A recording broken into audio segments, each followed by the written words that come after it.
I just had this lingering thing inside of me that there had to be more to this life than just what I was experiencing.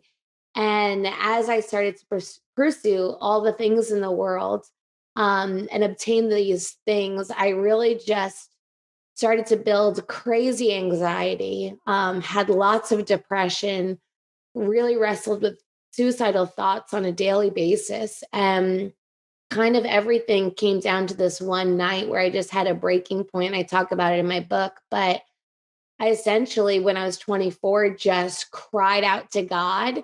And I really don't even know why, except for my mom's prayers for me and my upbringing in the Vineyard Church. But I just cried out to God as like a last resort, really.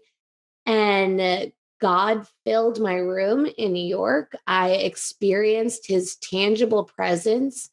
And I just had this thought where I was like, oh my goodness, God's actually real.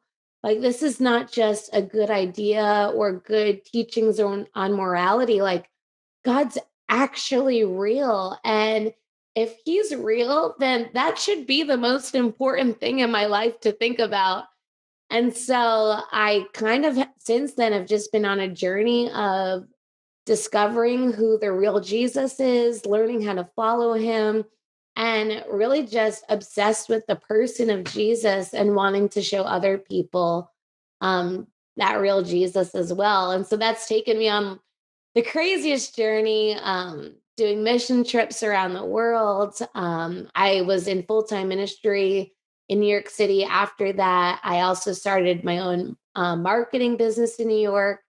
My husband and I then moved to California and started churches in California. And then that led to, in 2020, massive beach revivals. And so we're kind of on the edge of our seat of like, okay, God, like, what are you, what are you doing? But that's kind of the sum of it.